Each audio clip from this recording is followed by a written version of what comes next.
Bonjour à tous. Donc, je profite d'avoir la parole et remercier Jean-Marc au nom de Plusieurs Aquitaine pour avoir pensé aux Plusieurs Aquitaine pour l'exercice. Nous, on y voyait un intérêt, c'est de jouer une problématique locale, une problématique régionale qui n'est pas nécessairement la même problématique que vous pouvez connaître sur Paris. Plutôt des grands groupes. Nous, on a plutôt des PME, TPE. Et dans le vécu d'une crise, on a peu l'habitude de se préparer, je dirais, sur ce type de structure économique.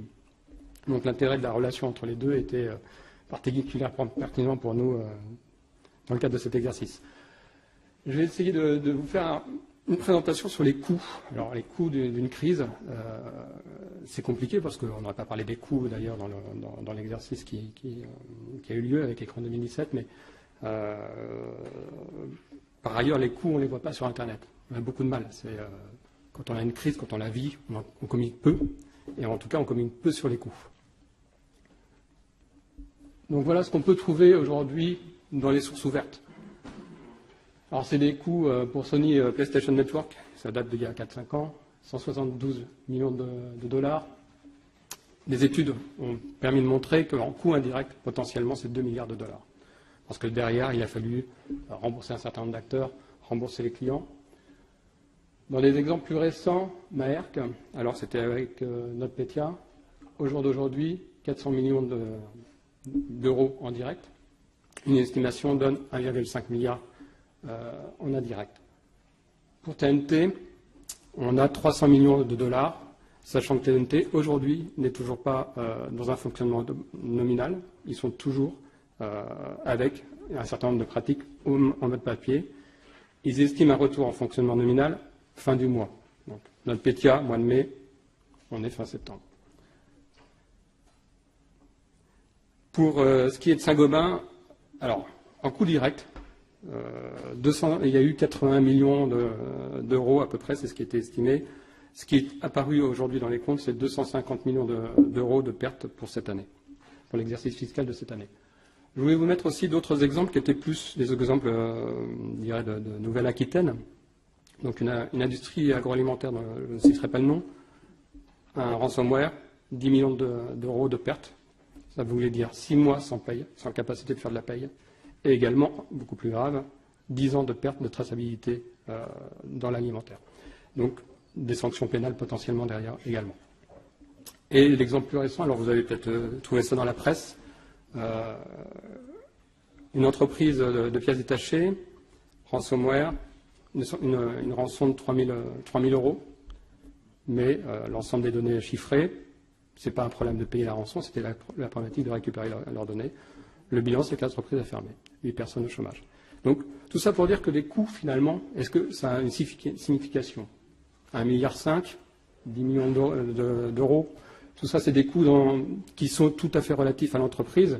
Et finalement, le coût réel, ça peut être un coût mortel. C'est surtout ça au regard de l'entreprise. Et je crois que c'est ça qui est important de prendre en compte quand on commence à réfléchir à la crise. On va essayer de se prémunir d'un coût mortel pour son entreprise. Alors, des coûts mesurables, parce que bien évidemment, il y a des choses assez simples dans les coûts au niveau financier. Les coûts mesurables, la perte de production, on peut l'estimer. On peut estimer les coûts de mise en conformité, de non-respect de la réglementation. Il y a des sanctions, il y a des amendes que l'on peut estimer également, bien évidemment. Les coûts de justice sont plus ou moins estimables, en tout cas, dans les coûts directs, les coûts contractuels et commerciaux, et tout ce qu'on peut facilement estimer, reconstruire un PC, déployer 10 000 PC, refaire 10 000 PC, bon, tout ça, on peut l'estimer. C'est relativement simple. Plus difficile, c'est les coûts organisationnels, malgré tout. Comment remettre en place une organisation, comment remettre toute une structure en place, comment recruter ou licencier, pour le coup, également pour un certain nombre d'exemples. On parlait d'Equifax. Il y a un coût de licenciement qui peut être pris dans les coûts directs. Et après, bien évidemment, il y a toute la mise en place, le respect des normes, des politiques de sécurité, etc., avec la sensibilisation, la responsabilisation. Alors, est-ce qu'on est plutôt au coût de la crise ou est-ce que c'est des coûts classiques? On peut en discuter. Mais ceci dit, tous ces coûts-là sont facilement mesurables et rentrent dans les bilans comptables. Ce qui est beaucoup plus difficilement mesurable, et ce qui fait l'objet finalement de la différence entre les 400 millions d'euros et 1,5 milliard pour Maersk, c'est bien des coûts difficilement mesurables, et on parle de perte de confiance des fournisseurs. Quand on parlait de communication tout à l'heure, c'est bien là-dessus que l'enjeu va être, c'est de la perte de confiance. Ce n'est pas problématique d'image, oui, mais au-delà de la problématique d'image, c'est la perte de confiance, que ce soit des fournisseurs et des sous-traitants, des partenaires, mais aussi des clients de façon plus générale. Alors après, ça passe par la dégradation de l'image et qu'il faut reconstruire. Les campagnes de publicité, ça peut s'évaluer, mais c'est quand même plus difficile d'imaginer d'où on part en termes d'image pour y revenir au même niveau.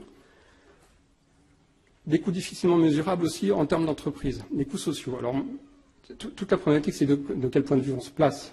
Les coûts pour l'entreprise, les coûts sociaux pour l'entreprise, on peut les imaginer. Un licenciement, on en parlait tout à l'heure, mais de façon plus globale, le coût social aussi pour la collectivité. 8 personnes au chômage à Clermont-Ferrand, c'est un coût. Mais est-ce qu'on mesure ce coût-là? Et puis après, bien évidemment, il y a les poursuites pénales. Et là, en termes pénals, est-ce qu'on parle de coût? 3 ans de prison, est-ce que ça se chiffre? Bon, je pense que c'est plus compliqué. Je voulais aussi vous parler, alors je ne vais pas rentrer non plus dans le détail du RGPD, mais je voulais quand même vous en parler. Parce que finalement, là, on va parler d'un coût mesurable à venir à partir de mai 2018. On parle de 4% du chiffre d'affaires mondial en cas de non-respect du RGPD. Alors, ça commence à être des amendes un petit peu records et qui peuvent sensibiliser un certain nombre d'acteurs. Et je pense que c'est à destination des GAFA notamment. Mais c'est des coûts qu'il faudra prendre en compte, qui sont des coûts mesurables, mais des coûts qui peuvent arriver à partir de l'année prochaine. Et on peut penser quand même que ce type de sanction arrivera. En tout cas, il y aura des exemples. Il ne faut pas penser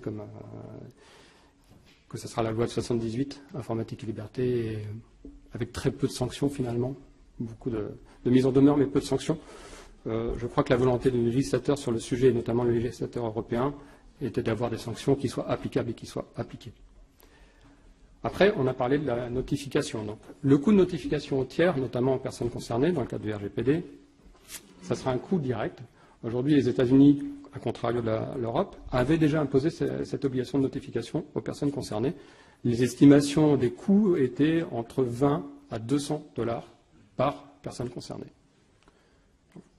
Si vous avez beaucoup de clients, ça commence à faire une certaine somme également.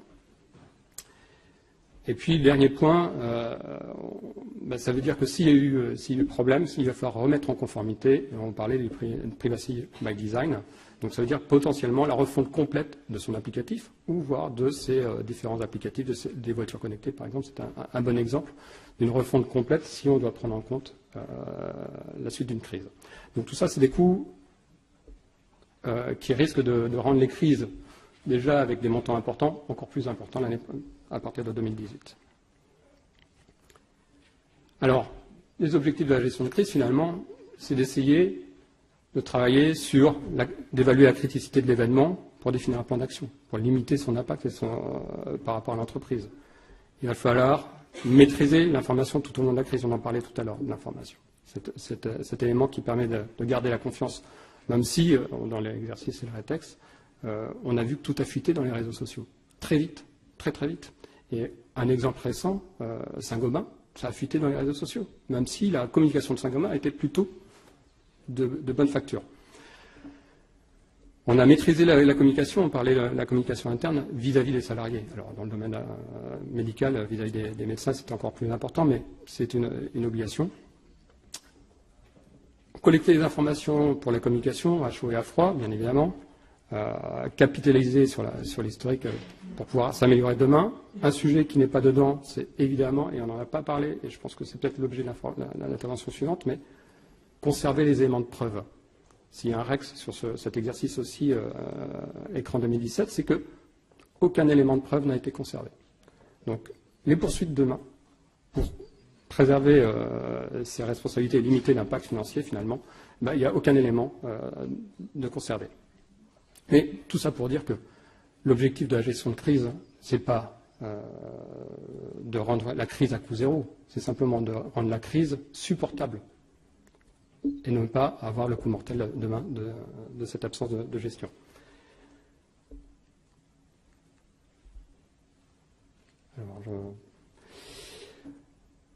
Donc, comment limiter le coût d'une crise? Anticiper en connaissant ses fragilités, analyser et traiter le risque, alors en mettant en place, bien évidemment, des mesures de sécurité, de réduction du risque. On va faire le traitement du risque, on va mettre des mesures de réduction. On va mettre en place une cellule de gestion de la crise. La communication maîtrisée, je crois que je ne reviendrai jamais assez, mais à minima, une communication maîtrisée. Si demain, vous n'avez pas tous les moyens, maîtrisez à minima votre communication, conservez la confiance des différents acteurs. Et si on est mature, on peut estimer transférer une partie du risque auprès d'une cyberassurance. Alors, c'est un point, je ne m'engagerai pas complètement dessus, parce qu'aujourd'hui, les cyberassurances, elles existent. Il y a beaucoup d'exceptions dans ces contrats de cyberassurance. Et comme toute assurance, mais il y a beaucoup d'exceptions, et en tout cas, comment vous assurer, l'assurance n'a pas aujourd'hui beaucoup de recul. Comme moi, je n'ai pas eu beaucoup de recul sur les coûts de la crise. Il n'y a pas beaucoup d'informations. On n'a pas beaucoup de statistiques, on n'a pas de probabilité sur les cybercrises. Donc ça veut dire que pour vous assurer, pour avoir un risque quasiment minimum, ça veut dire que vous ayez mis des mesures de sécurité à un très haut niveau. Donc on parlait de certification ISO 27001, etc.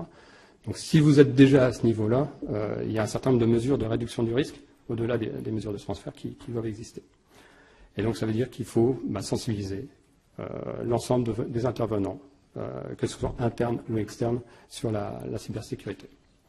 Et puis, bien évidemment, la crise cyber, ce n'est pas que la seule crise. Il faut s'inspirer de ce qui existe, de l'historique, des pratiques historiques qui existent déjà dans toutes les crises, notamment sur le domaine physique. Je passe la parole. Merci.